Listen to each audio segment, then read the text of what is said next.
Bonjour à tous et bienvenue dans l'Actu en 7. Cette semaine, l'actualité politique nationale a été secouée par une affaire de corruption liée à l'obtention du récépissé du parti politique Le Libéral. Dans les premières réactions officielles, le ministre de l'Intérieur et de la Sécurité publique, Alassane Seydou, a tenu à établir les faits ce jeudi 15 mai 2025. Il a confirmé que 2 cadres de son ministère sont accusés d'avoir extorqué de l'argent au président du parti, le libéral, en échange de la délivrance du récépissé provisoire. Il a annoncé la suspension immédiate et l'ouverture d'une procédure judiciaire pour faire toute la lumière sur cette affaire de corruption. Les membres fondateurs mandataires du parti politique Le Libéral, en abrégé LLB, ont transmis par la lettre sans numéro en date du 2 août 2024 au ministère de l'Intérieur et de la Sécurité publique le dossier de déclaration administrative de constitution de leur parti politique. Ce dossier a été enregistré au secrétariat administratif du ministère sous le numéro 5544 en date du 2 août 2024. Conformément aux dispositions de la loi numéro 2018-23 du 17 septembre 2018 portant charte des partis politiques en République du Bénin, tel que modifié et complété par la loi numéro 2019-41 du 15 novembre 2019, ce dossier a été étudié. Au terme de l'étude du dit dossier, il a été notifié à nouveau le 19 février 2025 aux responsables du parti politique Le Libéral un récapitulatif des insuffisances relevées sur une page et annexé à la lettre numéro 215 en date du même jour. Enfin, par la lettre numéro 009 du 14 avril 2025 enregistrée à la même date au secrétariat administratif du ministère sous le numéro 2104, les membres fondateurs mandataires du parti politique Le Libéral ont transmis la version corrigée de la déclaration administrative de constitution de leur parti politique à l'issue de l'Assemblée générale constitutive tenue à Abomey-Calavi le samedi 5 avril 2025. Ce dernier dossier, ne souffrant d'aucune insuffisance, il a été délivré le 28 avril 2025 aux responsables du dit parti politique, le récépissé provisoire en date du 25 avril 2025.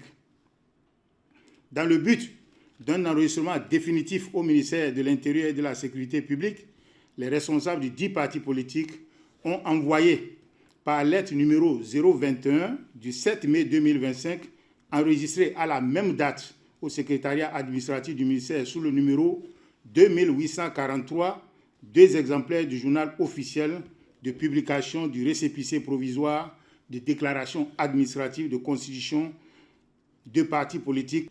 Les responsables du dit parti politique ont envoyé par lettre numéro 020 digne de foi des faits de corruption avérés mettant en cause 2 cas du ministère, dont l'un de la direction des partis politiques et des affaires électorales et l'autre de la direction des affaires intérieures et des cultes sur le même dossier. En effet, le cadre en service à la direction des affaires intérieures et des cultes aurait approché le principal responsable du parti en création pour lui proposer des facilitations contre rémunération de sa part en vue de faire aboutir son dossier au ministère de l'Intérieur et de la Sécurité publique, proposition à laquelle ce dernier aurait adhéré. Le même cadre de la direction des affaires intérieures et des cultes aurait par la suite contacté et convaincu le cadre de la direction des partis politiques et des affaires électorales contre promesse de rétribution. Ainsi, les intéressés auraient perçu d'importantes sommes d'argent du principal responsable du parti en création. Face à ces faits d'une extrême gravité, j'ai diligemment instruit le directeur général de la police républicaine de faire interpeller les intéressés ainsi que le présumé corrupteur et d'activer la brigade économique et financière pour clarifier la situation. J'ai par ailleurs suspendu les 2 cadres de leurs positions administratives respectives sans préjudice des poursuites judiciaires qui en découleront. Dans la foulée, la justice prend le relais. Le procureur spécial de la Criette, Mario Metonou, a annoncé lors d'une conférence de presse tenue ce vendredi 16 mai que plusieurs responsables du parti Le Libéral sont placés en garde à vue, dont Richard Boni-Orou. Voici ce qu'il en dit. Dans le cadre de l'enquête ouverte, plusieurs agents publics ont été interpellés, notamment le directeur des partis politiques et des affaires électorales, ainsi qu'un cadre de la direction des affaires intérieures et des cultes. Le sieur Richard Boni-Orou a été arrêté dans la soirée du 15 mai 2025. À ce stade des investigations, les éléments recueillis laissent apparaître que dans le processus administratif de reconnaissance du parti politique dénommé Le Libéral, des sommes d'argent auraient été convenues et versées à des fonctionnaires en contrepartie de leur intervention pour l'aboutissement du dossier. Selon les déclarations du directeur des partis politiques et des affaires électorales, une somme de 12 millions de francs CFA aurait été proposée pour l'obtention du récépissé de reconnaissance officielle du parti du sieur Orou Richard Boni. Il affirme toutefois n'avoir effectivement perçu que 5 millions de francs CFA. Une perquisition effectuée à son domicile a permis la saisie de cette somme qu'il présente comme celle reçue du sieur Orou. Ce dernier, pour sa part, déclare avoir remis au total 7 millions de francs CFA. Il déclare avoir remis cette somme au directeur, et ceci en 3 tranches. Un premier versement d'1 million de francs CFA avant la tenue du congrès du parti le 5 avril 2025, suivi de 2 paiements successifs de 3 millions de francs CFA, chacun effectués les 26 et 28 avril 2025. Les faits ainsi établis s'analysent en corruption d'agents publics, infraction prévue et punie par les articles 335, 336 et suivants du Code pénal. Le législateur béninois, particulièrement sévère sur cette infraction, punit aussi bien celui qui fait les dons que celui qui les agrée au fin d'accomplir un acte entrant dans le cadre de ses fonctions, mais non sujet à rémunération. Les peines prévues par l'autre loi sont la réclusion criminelle de 5 ans 10 ans, sans préjudice des peines pécuniaires et des confiscations. C'est le lieu de rappeler à tous que les demandes répétées d'un agent public ne constituent pas un fait justificatif de l'infraction de corruption à l'égard de celui qui fait les dons. Céder aux sollicitations d'un agent public et lui faire des dons vous rend coupable de corruption, au même titre que lui. Les enquêtes se poursuivent pour situer toutes les responsabilités dans ce dossier. Le parquet spécial près la Criette réaffirme sa détermination à poursuivre sans relâche le fléau de la corruption dans notre pays et encourage tous nos citoyens à dénoncer ces faits lorsqu'ils en sont des victimes ou des témoins. Le Haut Commissariat à la prévention de la corruption a également réagi sur cette affaire. L'institution appelle à la transparence et à une enquête impartiale. Le Haut-Commissaire était face à la presse ce vendredi 16 mai. Selon les déclarations officielles, des agents en service à la direction des affaires intérieures et des cultes, ainsi qu'à la direction des partis politiques et des affaires électorales auraient sollicité et perçu d'importantes sommes d'argent en contrepartie de la facilitation du traitement du dossier du parti. Le principal responsable de la formation politique en création aurait accepté cette proposition et effectué les versements incriminés. Ces faits, s'ils sont avérés, constituent une violation grave des principes d'intégrité, de neutralité et de probité qui doivent guider toute action publique, en particulier dans un domaine aussi sensible que l'organisation de la vie politique et partisane.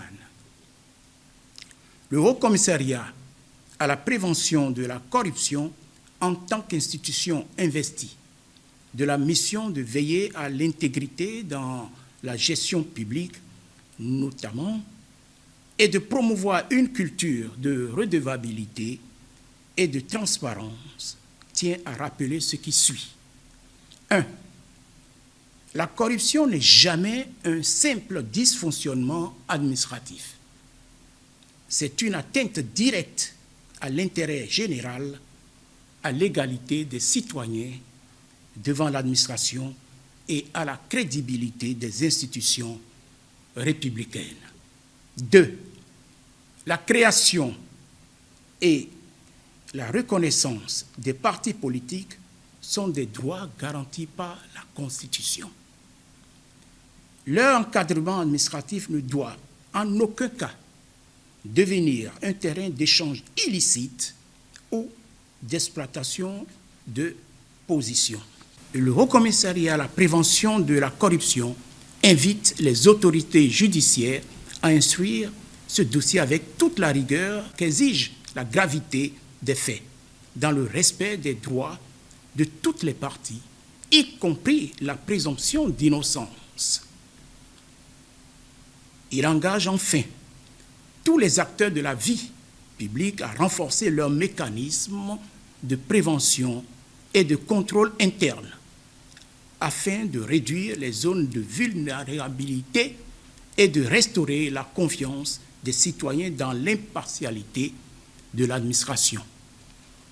Conformément à sa mission, le Haut Commissariat poursuivra ses actions de sensibilisation, de veille et de conseil auprès des institutions et des citoyens afin que les principes d'intégrité, d'équité et de conformité demeurent les piliers de la gouvernance publique dans notre pays. Les réactions ne se sont pas fait attendre. Selon Agapite Napoléon Maforican, consultant politique, les contours du dossier méritent d'être traités avec rigueur et objectivité. Dans le forum politique de ce 14 mai, nous avions dit, dans les questionnements que nous avons, quel est le projet par rapport à Richard Woro, nous disions que quand vous regardez un peu ses sorties, sa communication tonitruante, que moi je disais que c'est bien timé, parce que c'est arrivé à un moment où il n'y avait pas de répondant, il n'y avait rien qui bloquait. C'était une sorte donc, de tapis rouge communicationnel, parce qu'il n'y avait pas d'actualité brûlante. Qui allait noyer sa communication. Qui allait noyer. Et il a su utiliser les médias. Je pense que ça a été abondant dans les médias. Donc, du coup, alors, on trouvait que, moi, personnellement, je trouvais que c'était quand même bien timé. Et que ce monsieur, qui a passé son temps à jeter le discrédit sur Patrick Talon et le système, a fini par comprendre que le processus était irréversible, était en train donc de se mettre au joug au pas, comme on peut le dire, pour prendre sa place dans l'animation de la vie publique. Moi, je trouvais ça plutôt positif. Et au regard de son ancrage régional, disons, géographique, nous avions même, sommes allés jusqu'au penser qu'il pourrait être entré dans une des parties de la majorité, notamment le bloc des républicains, au regard des affaires de cette dernière sortie contre l'opposition, notamment l'opposition et les démocrates. Donc, c'est-à-dire qu'il a peut-être envie d'exister pour mieux négocier l'entrée, disons, dans un bloc, dans un des partis. Parce que si vous allez avec un appareil suffisamment solide et avec la communication tonitruante, c'est pour montrer qu'il existe. Bien sûr. Donc si vous voulez aller avec un tel appareil, il faut vous donner les moyens. Il sait donner les moyens. S'il y a un mois, très peu connaissait Richard Woro, je pense qu'en 2 semaines, il a relevé le défi de la tête. Voilà. Donc, ceci peut expliquer peut-être cela, comme je dis, avec tous les gants qu'on doit prendre et que nous prenons, c'est une évidence que ceci peut bien expliquer cela. Il a envie d'exister, il s'est donné les moyens. Peut-être que dans les moyens qu'il s'est donnés, il a peut-être emprunté celui-là qui n'est pas recommandé.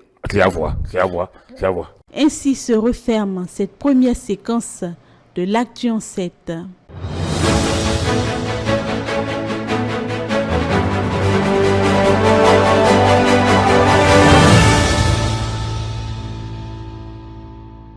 Bien des actualités ont fait la polémique cette semaine. Nous en parlons dans cette deuxième séquence de l'Actu en 7.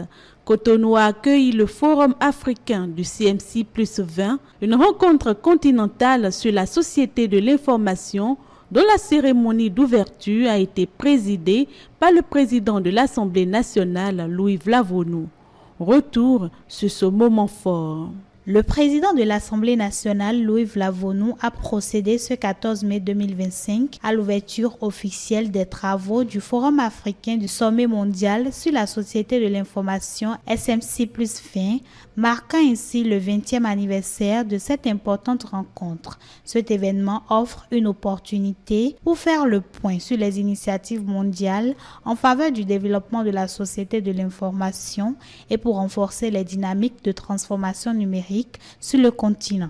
Depuis 2003, notre continent a franchi des étapes significatives.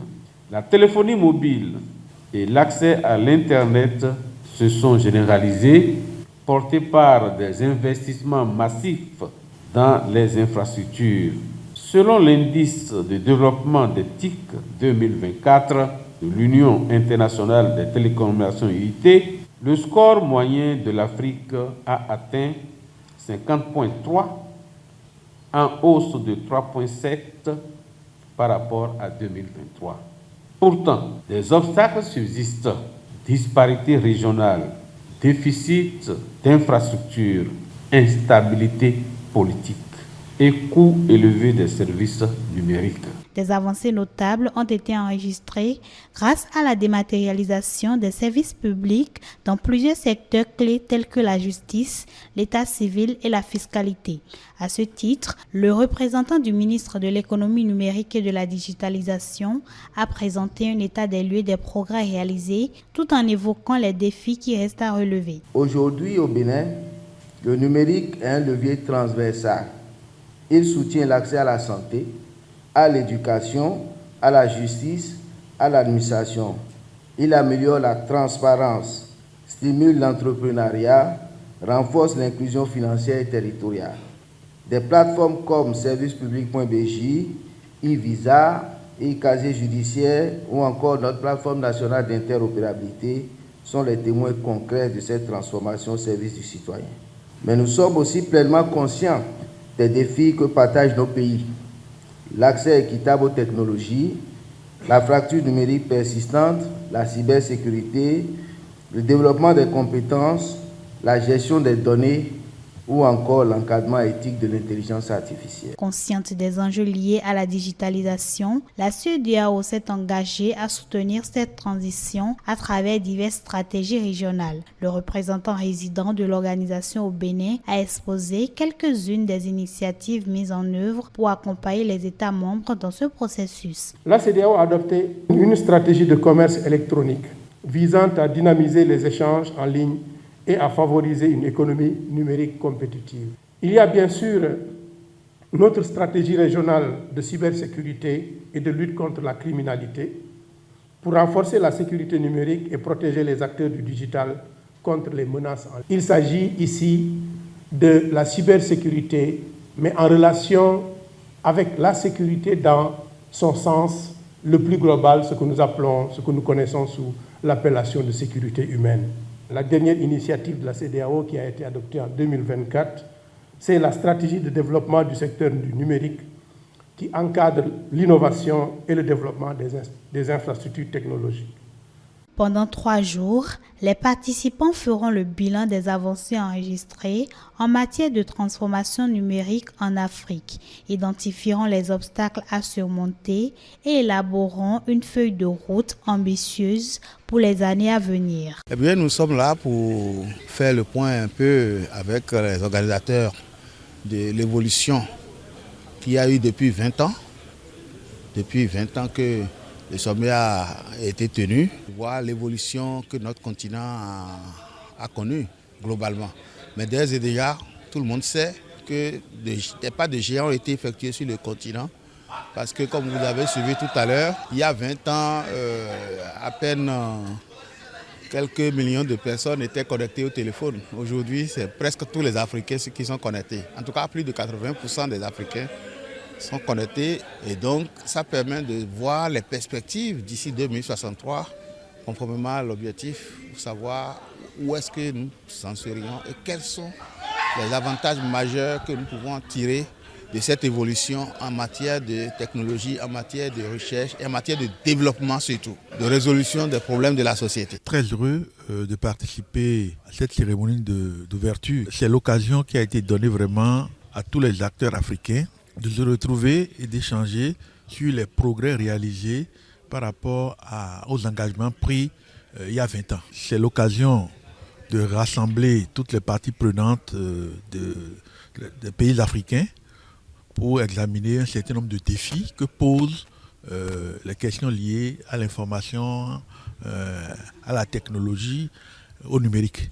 Alors, à mon avis, l'un des premiers défis, c'est d'abord les inégalités d'accès. Tout le monde sait très bien que d'une région à l'autre, entre villes et villages, il y a un grand fossé qu'il faut combler. Il y a des défis liés à la protection des données personnelles.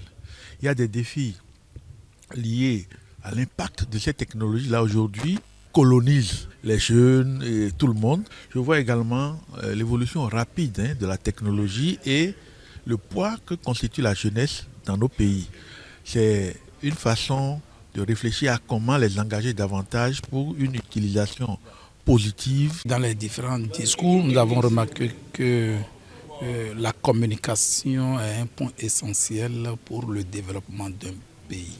Il faut que nous qui sommes ici, qu'on essaye de faire une bonne production pour pouvoir vraiment faire des propositions concrètes pour juillet 2025 à Genève. Une autre cérémonie hautement symbolique a eu lieu au Palais de la Marina. Le président Patrice Talon a visité le Cataclé, le tabouret royal restitué au Bénin. Un geste patrimonial qui marque une nouvelle page dans la restitution des trésors royaux.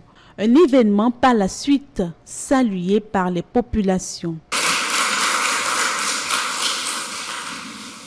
Il a l'air petit, mais que de symboles, que de force, que de puissance, que de rayonnement à l'international.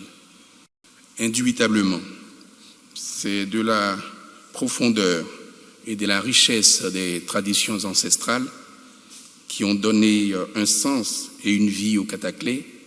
C'est de tout cela que nous devons nous rendre compte ce jour face à l'œuvre.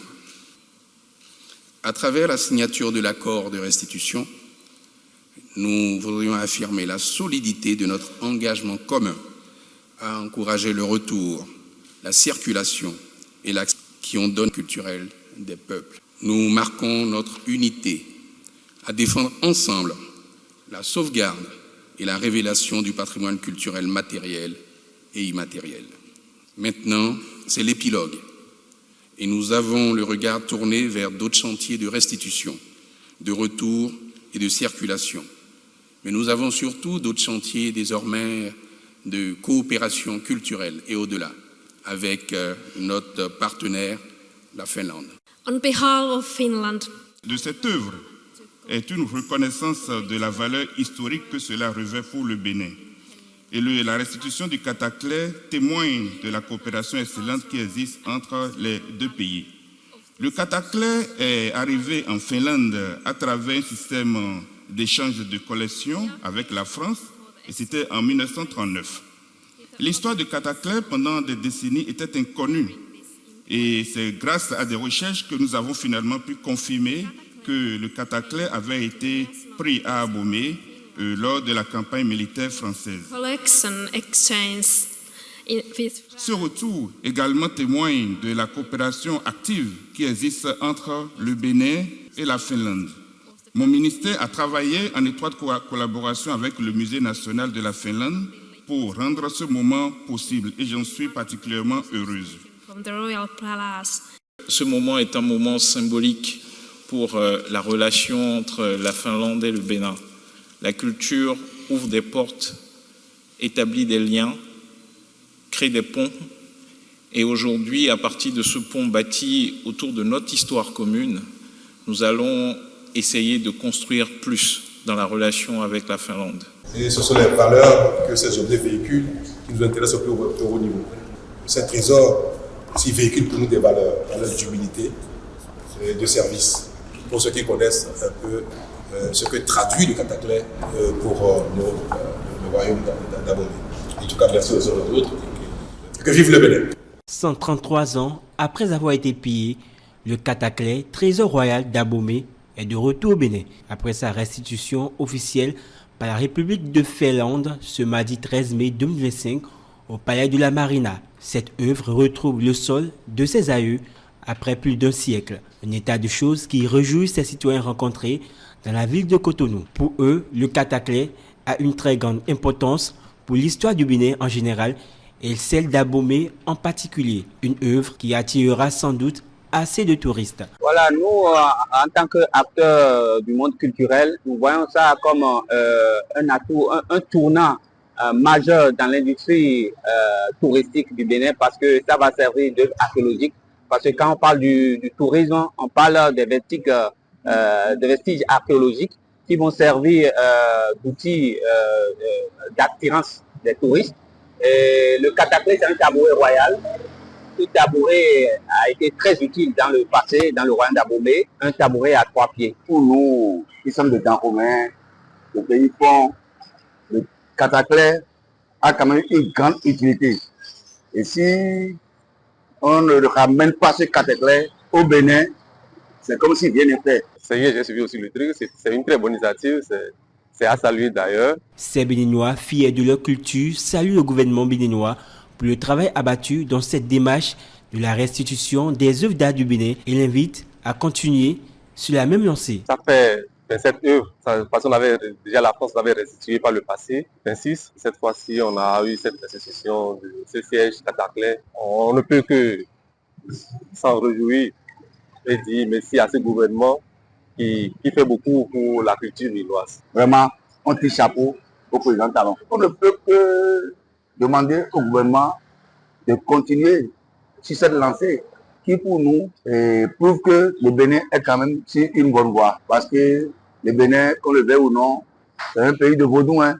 Donc si on doit parler de Dahomey, on ne peut que parler de ces œuvres d'art. On se disait que est-ce que ce n'est pas un mythe, est-ce que ça va se passer, est-ce que ils vont restituer. Effectivement, la Finlande a restitué. C'est un combat qui a été couronné de succès. Donc vraiment, je remercie vraiment le gouvernement pour cet effort. Après cette 27e pièce du trésor royal d'Abomey, l'on espère d'autres retours au bécail d'objets d'art pour le bien de la nation béninoise. Retour sur le Conseil des ministres du mercredi 14 mai. La révocation des secrétaires exécutifs des mairies d'Adjara et de Tukuntuna a été annoncée par le porte-parole du gouvernement, un acte analysé par certains citoyens. Il est reproché à la première d'avoir organisé avec le directeur du développement local et de la planification la surfacturation du coût de 2 prestations au profit de la commune pour un montant TTC de 3 millions de francs CFA en vue de percevoir une commission d'un montant d'1 million de francs CFA dont 800 000 francs CFA ont été effectivement versés par le prestataire. Les modalités de répartition de cette commission ont été à la base d'une profonde discorde entre la secrétaire exécutive et le dit directeur au point d'envenimer leur collaboration. La supercherie a été dénoncée à la faveur d'une mission de l'Inspection générale des finances effectuée courant décembre 2024 à la mairie d'Adjara. Quant à la seconde, il est mis à sa charge des faits de complicité de manipulation des documents administratifs et de malversation financière dans le cadre du voyage d'une délégation de la commune de Tukuntuna sur la Belgique courant juillet 2024. À ce propos, la délibération du conseil communal autorisant le déplacement ne mentionne guère que l'incidence financière qui en découle est imputable au budget de la commune. Elle a donc fait l'objet d'un arrêté d'approbation du préfet de la Takora en l'état. C'est par la suite que la secrétaire exécutive a organisé la manipulation du dit arrêté pour y introduire un article mettant les frais du voyage à la charge du budget communal. Cela a permis de débloquer dans un premier temps un montant de 602 000 francs CFA qui a servi à payer des dépenses non éligibles au budget communal. Il s'agit des frais d'établissement de pièces administratives et d'hébergement des membres de la délégation à Cotonou à l'occasion de l'établissement de ces documents. C'est lors du traitement du mandat d'un montant de 995 000 francs CFA dans un second temps, destiné à couvrir les frais de mission des membres de la délégation, que la trésorerie communale s'est aperçue de la falsification du document.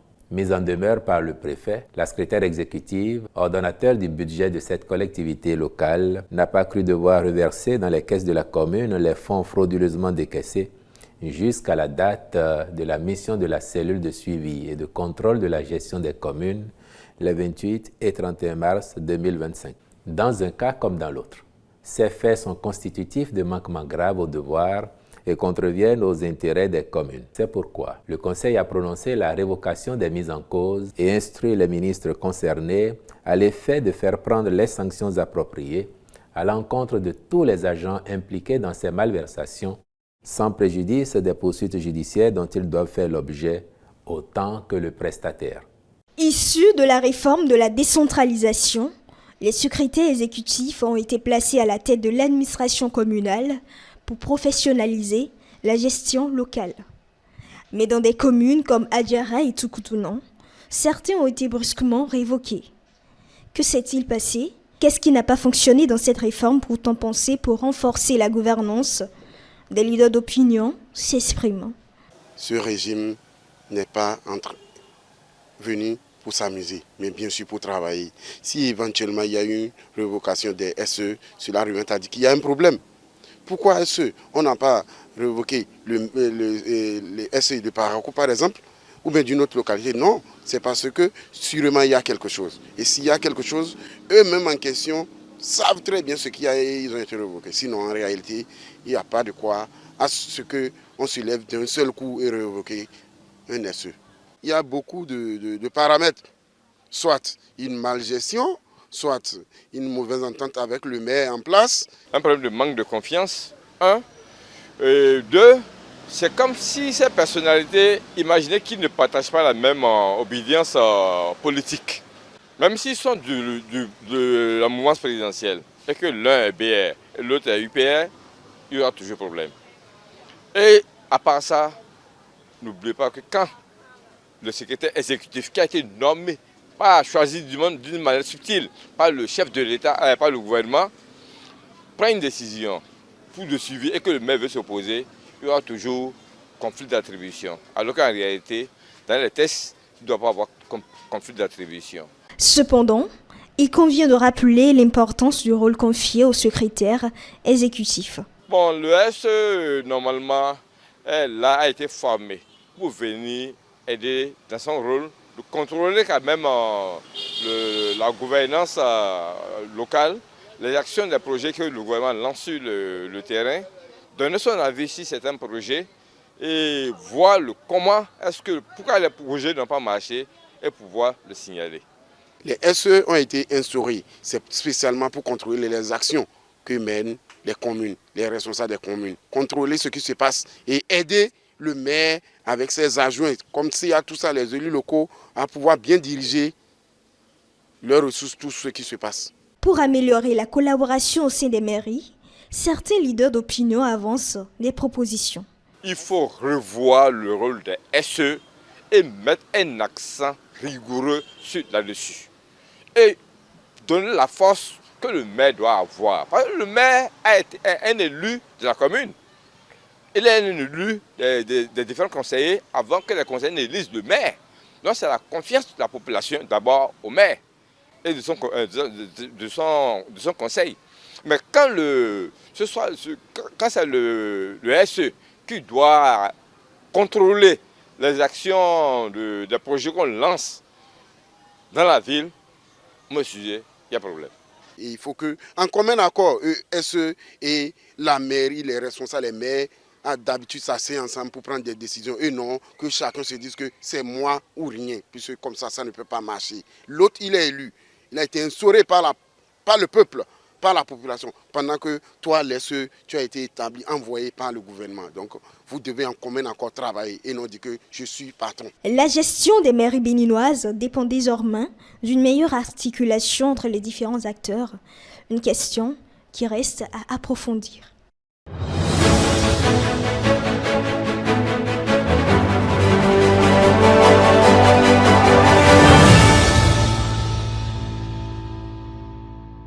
Parlons à présent de mobilité urbaine.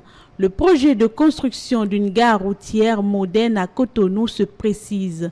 L'avant-projet a été présenté aux autorités municipales et dans le même registre, les avancées du corridor Abidjan-Lagos ont également été exposées aux élus communaux. Non loin du marché d'Antokba, au cœur de la dynamique urbaine de la capitale économique du Bénin, s'annonce un projet d'envergure, la future gare routière de Cotonou. Pensée pour répondre aux défis de la mobilité urbaine, cet avant-projet présenté aux autorités municipales allie modernité, durabilité et utilité sociale. Le site d'environ 12 hectares situé à Ouiro, est conçu pour maximiser les flux entrants et sortants avec des infrastructures connectées à la ville et ouvertes sur les besoins réels de ses habitants. Le projet de la gare routière de Cotonou n'est pas qu'un simple projet de gare routière. C'est un projet qui permet à la ville de Cotonou de réaliser une opération d'aménagement urbain qui redonne la qualité de vie aux populations de la ville de Cotonou, mais aussi à l'ensemble des populations du Grand Nokoué. Le projet de la gare routière qui est situé donc à Ouiro est un projet qui se développe sur un grand site et qui permet donc d'organiser tous les déplacements dans la ville de Cotonou, aussi bien pour l'accueil des gares routières pour les véhicules légers, mais qui font des taxis interurbains, mais également pour les bus régionaux et internationaux qui quittent Cotonou, soit pour les grandes villes du Bénin ou même à l'international jusqu'à Lomé, Accra ou Abidjan. Donc la gare routière de Cotonou permettra demain d'accueillir tous les modes de déplacement et organiser le départ de Cotonou et leur arrivée aussi dans Cotonou. Ce projet de gare intègre des composantes innovantes qui vont bien au-delà de simples points de départ ou d'arrivée. C'est un lieu pensé pour vivre, se restaurer, travailler ou voyager dans un environnement fonctionnel et agréable, construit avec des matériaux durables et peu exigeants en entretien. Le projet de la gare est l'occasion pour la ville de Cotonou d'aménager cette zone inconstructible qui est cette grande zone naturelle à côté du site pour créer un poumon vert, l'équivalent d'un parc urbain d'envergure dans Cotonou et pour permettre à nos populations de Cotonou, pourquoi pas, d'aller pique-niquer, de faire des excursions chaque semaine et d'aller se restaurer dans cette infrastructure. Et enfin, il y a une fonction essentielle qui est présente également pour le fonctionnement d'une gare. Nous l'avons vu tantôt, il y a un volet commerce sur lequel nous allons travailler prochainement pour mieux dimensionner les commerces, pour qu'ils soient vraiment en phase avec les besoins réels, pour que dans cette gare, qu'on ait à la fois une offre de restauration et pourquoi pas aussi de boutique, de vendre des objets de souvenirs pour les voyageurs qui voyagent et ainsi de suite. Le maire a tenu à saluer l'importance de ce projet pour la ville de Cotonou et sa volonté d'un aménagement concerté et respectueux des populations installées sur le site. On est d'accord aujourd'hui que nous avons besoin de cette infrastructure à Cotonou.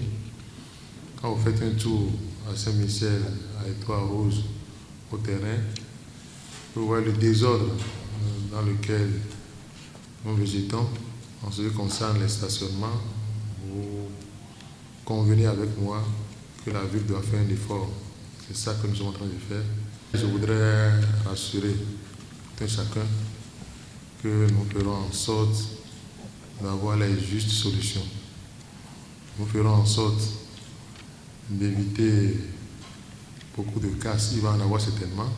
L'implication citoyenne, la transparence dans la mise en œuvre et la pédagogie autour du projet sont essentielles pour garantir son succès et son acceptation. À l'endroit des populations, je leur demande, il ne faut pas qu'ils écoutent la rue, il ne faut pas qu'ils écoutent les fausses informations. La vraie information se passe à la mairie.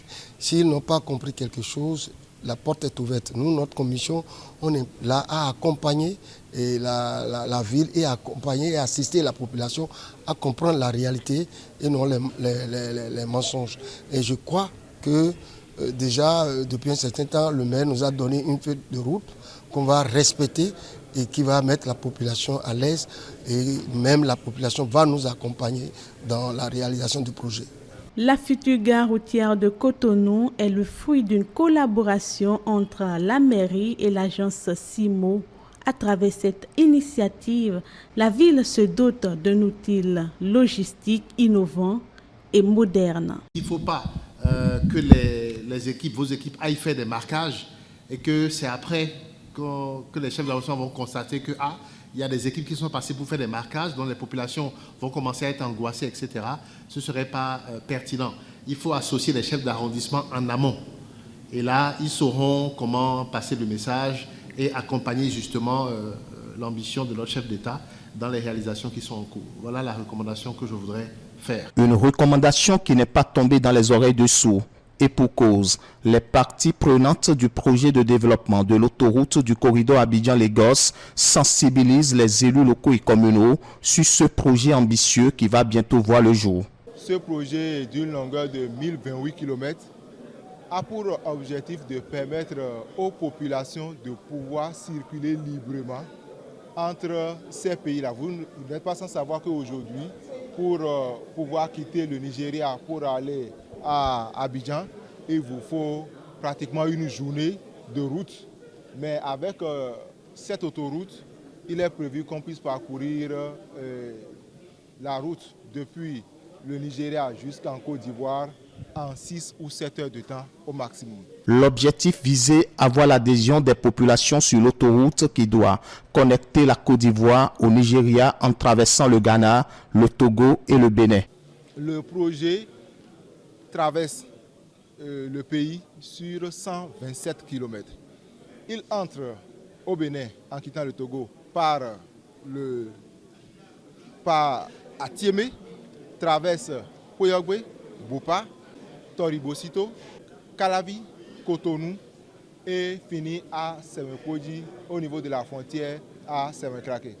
Ce projet dont nous avons rêvé depuis bientôt 50 ans, c'est-à-dire qui est né avec la création de la CEDEAO qui fête ses 50 ans cette année et qui résonnait comme un modèle d'intégration aux oreilles des gens de ma génération et probablement de celles de ceux qui sont au-dessus de nous.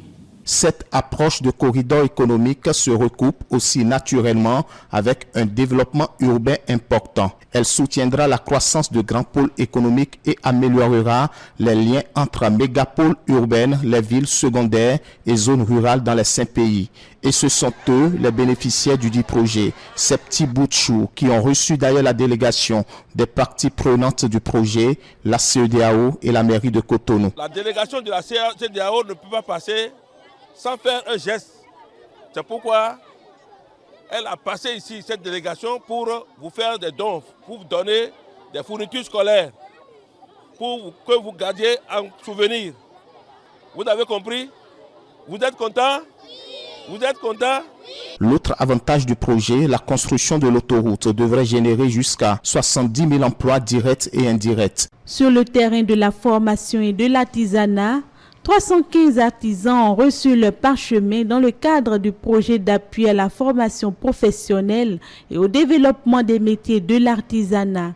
Un pas de plus vers la valorisation des compétences locales. Ils sont au total 315 artisans dont 210 maîtres d'apprentissage. 105 jeunes titulaires du certificat de qualification professionnelle issus de 7 corps de métier, à savoir la couture, la maçonnerie, la mécanique automobile, la menuiserie aluminium, la menuiserie du bois, les plombiers et les soudeurs lacs qui ont achevé leur parcours de formation technique. Une initiative qui s'inscrit dans le cadre du partenariat entre la Chambre des métiers de l'artisanat du Bénin et l'ambassade de France avec le soutien constant du gouvernement béninois, dont le but est de bâtir un avenir où l'artisanat béninois rayonne par sa qualité, son innovation et sa compétitivité. Aujourd'hui, nous célébrons ensemble les résultats tangibles de cet engagement. Il s'agit en effet d'un projet d'un coût global de 1 182 600 000 francs CFA sur une durée de 2 ans, dont l'objectif principal est de renforcer les compétences techniques des artisans afin d'améliorer leurs revenus et de contribuer au développement de l'économie nationale. Le projet a ciblé 360 artisans, dont 240 maîtres d'apprentissage et 120 jeunes titulaires du CQM. Ces 360 artisans seront formés dans 8 métiers que sont le métier de couturier, le métier de maçon, le métier de mécanicien automobile, le métier de menuisier aluminium, le métier de menuisier bois, le métier de plombier, les spécialistes de pompes à injection et les soudeurs à lac. Un engagement du gouvernement béninois a accompagné ce projet qui s'articule autour de 3 composants majeurs et qui réjouit à plus d'un titre l'ambassade de la France près le Bénin dont le représentant porte ici la voix. L'événement qui nous réunit aujourd'hui marque une réalisation concrète et rapide d'activités de renforcement des capacités des centres de formation professionnelle et des formations qui ont été dispensées. Nous savons l'engagement du Bénin dans le domaine de la formation professionnelle et de l'apprentissage et l'opportunité offerte à la France pour accompagner ce développement dans différents secteurs. Au-delà du projet, l'enjeu sera aussi de capitaliser sur les acquis, de consolider les dispositifs existants, de favoriser leur ancrage institutionnel et de continuer à construire des synergies multi-acteurs. Nous pouvons y parvenir ensemble en poursuivant cet esprit de collaboration, d'innovation et de responsabilité partagée. À cette cérémonie de remise d'attestation, le représentant du ministre des Petites et Moyennes Entreprises, Modeste Timontekireko, affirme que cette cérémonie marque l'aboutissement d'une initiative porteuse qui s'inscrit pleinement dans la vision de transformation structurelle de l'économie et de la valorisation du capital humain que prône le chef de l'État. Avant de poursuivre, nous avons décidé de faire du secteur de l'artisanat une priorité stratégique, reconnaissant en lui un fort potentiel de création d'emplois, de richesses et de préservation du patrimoine culturel. L'événement de ce jour s'intègre dans une dynamique globale des réformes de l'investissement visant à moderniser l'écosystème de l'enseignement technique et professionnel en alliant sur les besoins réels de nos artisans et des standards internationaux. Le gouvernement du Bénin compte sur vous. Le gouvernement du Bénin fait de vous des acteurs majeurs de la modernisation du secteur artisanal. Soyez donc les ambassadeurs de l'excellence, de l'innovation et de l'esprit d'entreprise. Et ces nouveaux lauréats expriment toute leur satisfaction à la fin de la cérémonie. Nous sommes vraiment contents pour la formation et pour l'attestation qu'on nous a donnée aujourd'hui. C'est un grand remerciement de notre part pour la CMA et pour l'ambassade de la France et pour le gouvernement béninois. Par rapport à cette formation, nous allons mettre en œuvre pour pouvoir satisfaire nos clients qui en auront besoin. L'engagement de la Chambre des métiers de l'artisanat d'accompagner ces nouveaux récipiendaires ne faiblira point, dira son président. La Chambre des métiers de l'artisanat du Bénin, en synergie avec le ministère de tutelle et nos partenaires, demeurera à vos côtés pour vous accompagner et pour poursuivre les efforts visant à créer un environnement toujours plus propice à l'épanouissement de vos activités. Votre succès est notre succès collectif.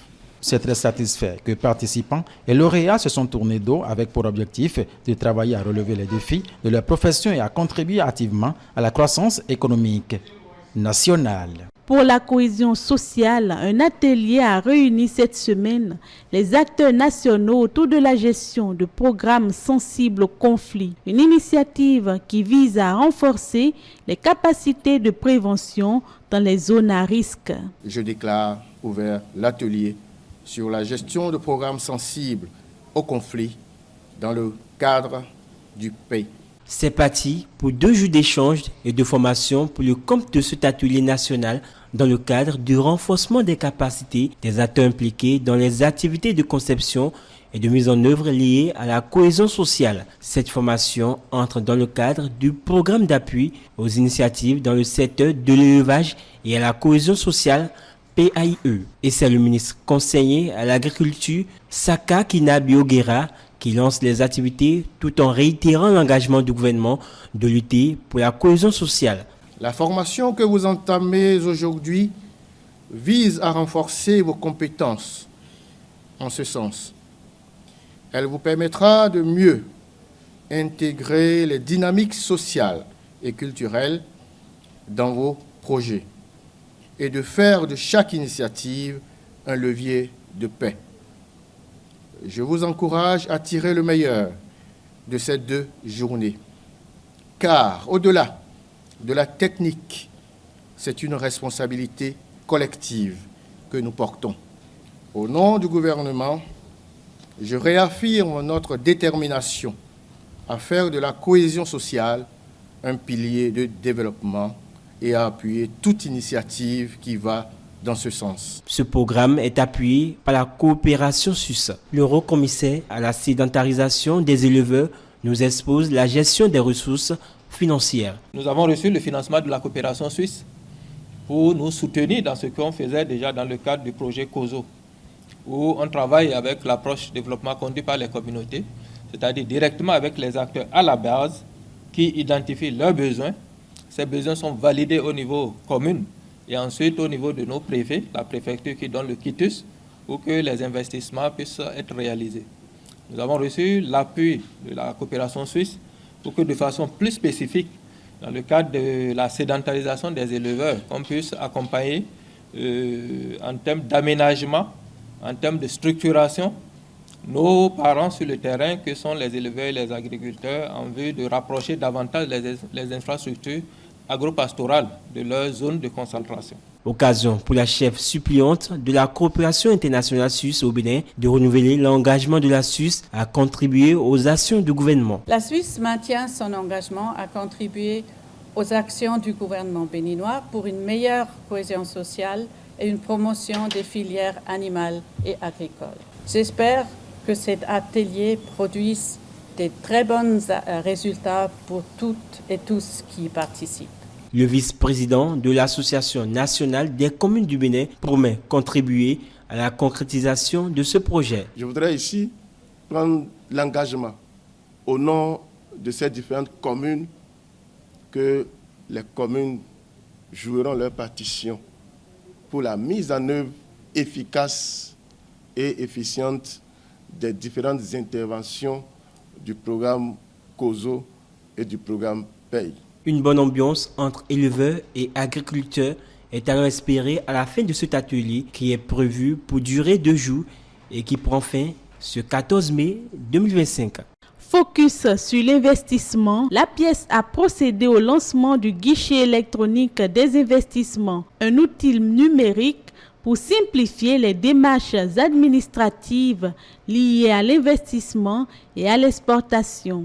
Un pas de plus vers la digitalisation des services publics au Bénin. L'Agence de promotion des investissements et des exportations APIES a franchi une nouvelle étape dans la modernisation de l'administration économique béninoise avec le lancement officiel d'un guichet électronique dédié à la facilitation des importations et des exportations. Cet outil numérique accessible via l'adresse guichet.investbenin.bj vise à simplifier les démarches administratives, réduire les délais de traitement et renforcer la transparence pour les investisseurs comme pour les exportateurs. Le guichet permet de mettre en ligne l'accès au code des investissements, l'accès aux installations à la zone spéciale économique, de donner des exonérations de douane aux PME et de recevoir des appuis aux exportations. Ça permet de rendre les procès plus faciles, plus transparents et plus rapides. Ce guichet est avant tout un outil stratégique pour accompagner les entreprises béninoises dans leur démarche d'exportation. Et c'est un accompagnement aux agréments qui existent aujourd'hui, dont les exportateurs, dont les entreprises béninoises ont besoin pour exporter. Donc c'est la seule partie pour l'instant qui concerne réellement l'exportation. Alors ça veut dire quoi l'appui aux agréments? C'est très simple. Vous avez quelqu'un qui a besoin de l'agrément Global Commerce pour aller sur les exportations de l'Union européenne. Comment doit-il procéder? Doit-il aller directement au ministère, etc. On a fait en sorte que sa demande soit prise en compte, son dossier soit traité, et l'accompagner sur cette remise d'agrément. On ne délivre pas l'agrément, on aide l'entreprise à aller vers l'agrément. Voilà. Donc c'est une manière plus ouverte sur un seul endroit. Il n'a pas besoin d'aller faire le tour des ministères, d'aller faire pour une AMM, etc. Il aura la procédure qui sera comme un chemin fléché pour lui permettre d'aller au plus rapidement à l'agrément dont il a besoin. Ce projet a pu voir le jour avec le soutien de l'ambassade du Royaume des Pays-Bas près le Bénin. Le Pays-Bas est actif au Bénin dans de différents domaines. On a des décennies d'activités dans la coopération internationale et on voit que c'est important d'élargir nos relations aux économies et commerce. Et pour un côté, pour stimuler les investissements et le commerce au Bénin, et pour l'autre côté, d'élargir les relations entre le secteur privé néerlandais et le secteur privé béninois. On voit qu'il y a du potentiel au Bénin à ce moment. Ce guichet électronique vient ainsi compléter l'écosystème numérique initié par l'État béninois après la mise en service de monentreprise.bj en 2020. La pièce, avec l'appui de partenaires techniques et financiers, continue de poser les bases d'un environnement d'affaires digitalisé, compétitif et tourné vers l'avenir. C'était l'Actu en 7.